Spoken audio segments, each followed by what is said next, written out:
நீ வந்து இப்போ என்னன்னா கஸ்வாயி ஹிந்த், இந்தியாவை துலுக்க நாடாக்குவதற்கு நீ போர் செய். இந்த மெசேஜ் தான் இந்த ஸ்பீச். இவன் வந்து பாக்தாதில் வந்து ப்ரோ பாகிஸ்தானி எலிமெண்ட்ஸ் எல்லாம் இவன் சந்தித்ததை எல்லா விஷயத்தையும் விவரமாக நம்ம சொன்னதுக்கப்புறமும் இவனை இன்றைக்கி தமிழ்நாட்டில் ஆம்பூரில் அதுவும் இந்த நிகழ்ச்சிக்கு விட்டுருக்காங்க. அப்போ இந்த கஸ்வாயி ஹிந்துன்னு இதுக்கு ஏற்கனவே மேலே ஒரு கேஸ் இருக்குது. இவன் குஜராத்தில் பேசி இவனை வந்து அரெஸ்ட் பண்ணதுக்கு பாம்பேக்கு வரும்போது இவனுக்குள்ள ஆதரவாளர்கள்லாம் போலீஸ் ஸ்டேஷனை முற்றுகையிட்டு அப்புறம் இவனே ஒரு மைக்கில் வந்து அவங்களெல்லாம் கலைஞ்சு சொல்வதற்கு பேசி இதெல்லாம் நம்ம பார்த்தோம். கனிமொழியை பார்த்து யாரோ ஒருத்தர் பேசி போட்டாரோ அதுக்கெல்லாம் ஓடி போய் அரெஸ்ட் பண்ணக்கூடிய காவல்துறைக்கு. ஏன்னா இந்த நாட்டில் நீ புரட்சியை ஏற்படுத்தி இந்த நாட்டை சோழிய முடியும்னு மதத்தின் அடிப்படையில் ஒருத்தன் சொல்கிறான். அவனை அரெஸ்ட் பண்ணுறதுக்கு தமிழ்நாடு போலீஸுக்கு வந்து இன்றைக்கி நேரம் இல்லை அப்படின்னா தமிழ்நாடு போலீஸ் எதற்கு ப்ரையாரிட்டி கொடுக்கக்கூடியது?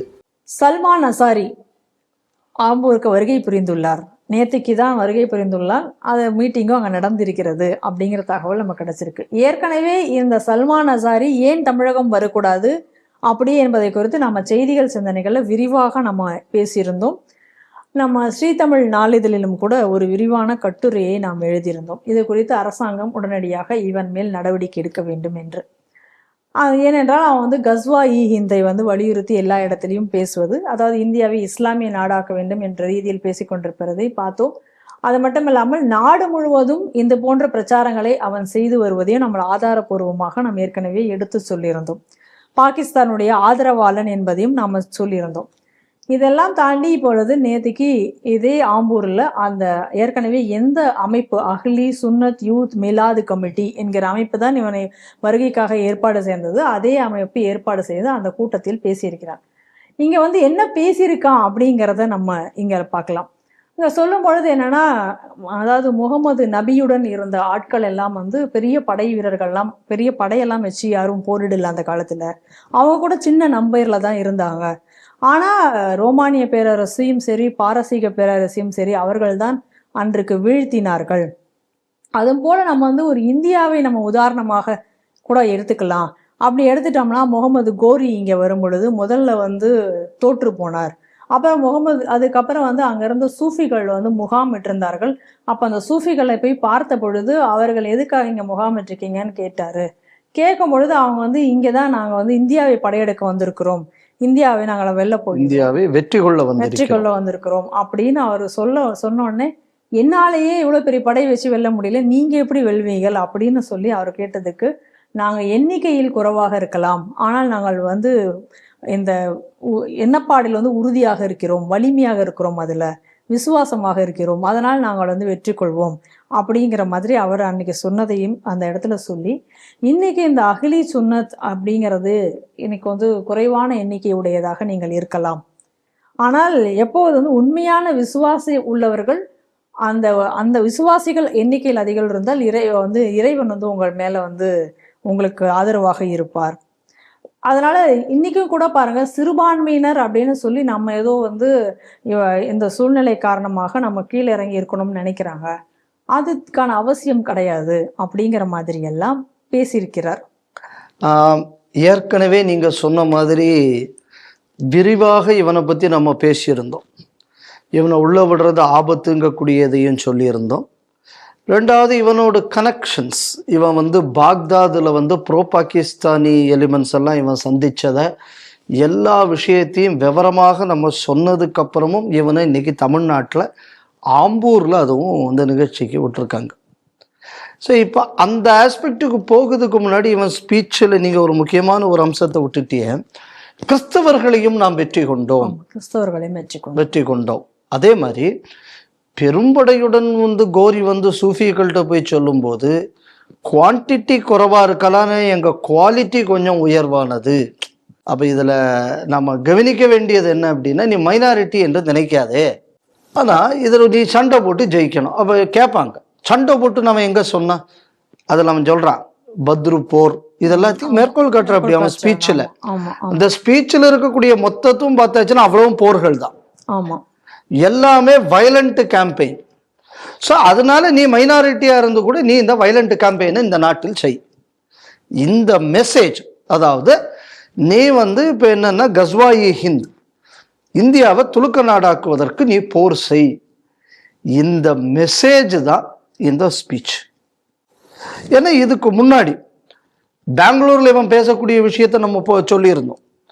இன்னும் அந்த வீடியோவை போட்டு இன்னும் விவரமா நம்ம பி குருஸ் சேனல்ல இங்கிலீஷ்ல கூட சொல்லியிருந்தோம். ஏன்னா தமிழ் இருந்தாச்சுன்னா தமிழ்நாட்டிலே நிறைய பேருக்கு தமிழ் தெரியாதுங்கிறதுனால இங்கிலீஷ்லயும் நம்ம அந்த விஷயத்த சொன்னோம். அங்க சொல்லும்போது என்ன சொன்னா அப்படின்னா, இன்னைக்கு வேண்டும் என்றால் நாய்களின் காலமாக இருக்கலாம், நம்ம காலம் இனிமேதான் வரப்போகுது, இறுதி போர் இனிமேதான் வரப்போகுது. அங்க யூஸ் பண்ண வார்த்தை, அதாவது பெங்களூர்ல. இங்க இப்ப யூஸ் பண்ணியிருக்கிற வார்த்தை என்ன அப்படின்னு சொன்னா, நம்ம வந்து தயாராகணும். இன்னைக்கு மைனாரிட்டியா இருக்கலாம், நம்ம வந்து இதுக்கு தயாராகணும். அதுக்கு சொன்ன உதாரணம் முகமது கோரி முதல்ல வந்து இங்க தோத்துட்டு போறான். தோத்துட்டு போகக்கூடியவன் வந்து அதுக்கப்புறம் வந்து திருப்பி வரான். ஏன்னா திருப்பி வந்தது எதனால அவன் வந்தான்னா, அவன் சூஃபினால ஒரு மண்ணாங்கட்டியும் வரல. இங்கிருந்து ஜெயச்சந்திரன் அவனை போய் கூப்பிட்டான் துணைக்கு. பொண்ணு கொடுத்து பொண்ணு வாங்குறதுல நம்மளுக்குள்ள உள்ள பிரச்சனை. அதனால இந்த வரலாறு நமக்கு இவன் சொல்லிக் கொடுக்க வேண்டாம், அதுவும் கூட தப்பான ஒரு வரலாறு. அதனால நீங்க அதை கூட அவன் எப்படி வந்து அதை வந்து அதாவது தூண்டுவதற்கு எப்படி பயன்படுத்துறான் பாருங்க. அப்ப இதுல சொல்லக்கூடிய ஒரு விஷயம் என்னன்னா, இந்த சூஃபிகள் எதற்காக வந்திருக்கிறார்கள்? கஸ்வாயி ஹிந்துக்காக வந்திருக்கிறார்கள். நல்லா புரிஞ்சுக்கணும். அப்ப இந்த கஸ்வாயி ஹிந்துன்னு இதுக்கு ஏற்கனவே மேல ஒரு கேஸ் இருக்கு. இவன் குஜராத்தில் பேசி இவனை வந்து அரெஸ்ட் பண்ணதுக்கு பாம்பேக்கு வரும்போது இவனுக்குள்ள ஆதரவாளர்கள்லாம் போலீஸ் ஸ்டேஷனை முற்றுகையிட்டு அப்புறம் இவனே ஒரு மைக்கில் வந்து அவங்களெல்லாம் கலைஞ்சு சொல்வதற்கு பேசி இதெல்லாம் நம்ம பார்த்தோம். நீதிமன்றம் கூட இவனுக்கு டிரான்ஸ்லேட்டட் வெர்ஷனை கொடுக்கல, ஏன்னா அவனுக்கு மொழி தெரியல அப்படின்னு சொல்லி அந்த வழக்கை கூட தள்ளுபடி செய்தது. அப்ப இந்த ட்ரெண்ட், இந்த நாட்டை படையெடுக்கணும், நீ மைனாரிட்டின்னு நினைக்காத, நீ எங்க வேணாலும் நீ சண்டை போட்டு, குவாலிட்டி தான் முக்கியம், குவான்டிட்டி முக்கியம் இல்லை. ஸோ இந்த பேச்சுக்கள் நீங்க பார்த்தீங்கன்னா, பெரிய குளத்துல உஸ்தாது பீர் முகமது கஸ்வாயி ஹிந்தை சொல்லி நான் படையெடுக்கணும்னு சொல்றேன். இவன் தொடர்ந்து இதை சொல்லிக்கிட்டு வர்றான். அப்ப இதுக்கெல்லாம் முன்னாடி இப்போ செப்டம்பர் அக்டோபர் ஆகஸ்ட் செப்டம்பர்லாம் இவன் பாக்தாதுல போய் இவன் வந்து அங்க இருக்கக்கூடிய பாகிஸ்தானை சேர்ந்து சில கிளரிக்ஸ் எல்லாம் பார்க்கலாம். அவர்கள்லாம் என்னன்னு இதே கஸ்வாயி ஹிந்தை தொடர்ந்து அங்கேயே சொல்லி கொண்டு வருபவர்கள், நல்லா புரிஞ்சுக்கணும். அப்ப இது எல்லாமே தொடர்ந்து இது அலைநாய் வருது. இவனை ஆம்பூருக்குள்ள விடக்கூடாது. ஆம்பூர்ல ஏற்கனவே பிரச்சனை. இப்பதான் போலீஸ் ஸ்டேஷனை வந்து தாக்குன கேஸ்ல போலீஸ்காரங்க யூனிஃபார்மை கட்டிவிட்டு ஓடி போனாங்க. பெண் காவலர்கள் மீது மானபங்கப்படுத்தப்பட்டார்கள். இதெல்லாம் நடந்தது. இவ்வளவு நடந்ததுக்கு அப்புறம் இந்த கேஸுக்கு ஜட்ஜ்மெண்ட் வரும்போது எப்படி ஜட்ஜ்மெண்ட் வந்தாலும் யாரும் அந்த ஜட்ஜ்மெண்ட்டை கொண்டாடிடாதீங்க அப்படின்னு போலீஸ்காரன் ஒவ்வொரு ஹிந்துவையும் கூப்பிட்டு சொல்லிக்கிட்டு இருக்கான். ஏன்னா என்னைக்கோ நடந்த ஒரு கலவரம், அதாவது 2015 நடந்தது, 16 நடந்தது.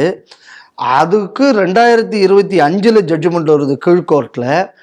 இந்த ஜட்ஜ்மெண்ட் வந்தாலே அங்க வந்து ஃபிளேர் அப் ஆயிடுமா, அந்த அளவு ரொம்ப மோசமா இருக்கு ஆம்பூர் அப்படின்னு சொல்லி இப்போ 2025 தான் தமிழ்நாடு போலீஸ் ஒவ்வொரு அமைப்பையும் சேர்ந்த ஒவ்வொரு ஹிந்துக்களையும் பார்த்து நீங்க யாரும் இதை கொண்டாடிடாதீங்க, போஸ்டர் விட்டு ஒட்டிடாதீங்க அப்படின்னு காலில் போய் விழுந்தது. அப்ப இவ்வளவு வாலட்டைலா இருக்கக்கூடிய, இவ்வளவு அடிப்படைவாதத்தின் பிடியில் இருக்கக்கூடிய ஒரு ஆம்பூர்ல இன்னைக்கு நீங்க ஒருத்தனை விட்டு அவன் இன்னைக்கு பேசுறான். என்ன பேசுறான் அப்படின்னா, நீ நம்பர்ல குறைவா இருக்கலாம், ஆனா நீ சண்டை போட்டாச்சுன்னா நமக்கு வந்து இலக்கை அடைந்து விடலாம். இப்படி பேசுறவனே நீ எப்படி உள்ள விடலாம்?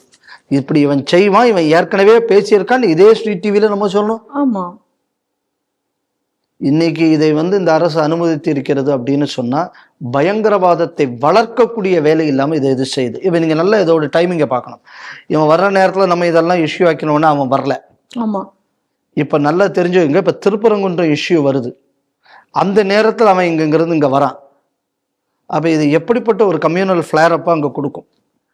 அப்ப சாதாரண ஒரு துலுக்க பசங்க மனசுல இப்போ அந்த இஷ்யூவையும் காணிச்சு, இப்ப இந்த மாதிரியான ஆட்களையும் பேச வச்சு, இது ஒன் மத கடமைன்னு சொல்லி, இதுக்குன்னு சொல்லி முகமது காலத்துல இருந்து பத்ரு போர்ல எப்படி மைனாரிட்டியா இருந்து நம்ம ஜெயிச்சோம், கிறிஸ்தவர்களை எப்படி தோக்கடிச்சோம், பாரசீகர்களையும் ரோமன்களையும் நம்ம எப்படி விரட்டினோம், இந்தியாவில் வந்து தோத்து போன கௌரிக்கு திருப்பி இந்த சூஃபிக்கள் எப்படி நம்பிக்கை கொடுத்தார்கள் போரிடுறதுக்கு. இப்போ இதெல்லாம் நீ எதுக்கு வரிசையா இப்போ சொல்லிக்கிட்டு வரணும்? சொல்லிக்கிட்டு இந்தியாவில் நம்ம மைனாரிட்டியாக இருக்கோம்னு நினைக்க வேண்டாம். அடுத்த வார்த்தை அப்படின்னா என்ன அர்த்தம்ங்கிறேன். ஆமா, அது சொல்ல உண்மையான விசுவாசிகள் எண்ணிக்கையில் குறைவாக இருந்தாலும் ஒரு வெற்றிகரமான புரட்சியை உருவாக்க முடியும். அப்ப வெற்றிகரமான அப்ப இந்தியாவில் நீ மைனாரிட்டியா இருக்கேங்கிறத பத்தி கவலைப்படாத. நீ வெற்றிகரமான புரட்சியை உருவாக்க முடியும்னா அப்ப இந்த நாட்டுல நீ ஒரு புரட்சியை, ஒரு கலவரத்தை ஏற்படுத்துவதற்கு இப்ப இவன் தூண்டி இருக்கான். இப்ப இவன் மேல என்ன வழக்கு பதிவு செய்யப்பட்டு இருக்கிறது?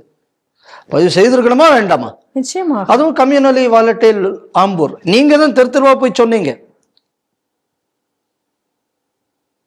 இதே மாதிரி தான் அவன் என்ன பண்ணா, அந்த உஸ்தாதி பீர் முகமது அவன் அங்கிருந்து ஹதீஸ் வசனத்தை சொல்லி, அவன் கஸ்வாயி ஹிந்த பத்தி சொல்லி, அங்க ஒரு ப்ராஃபஸி ஒருத்தன் சொன்னாங்கிறதெல்லாம் சொல்லி பேசினான்.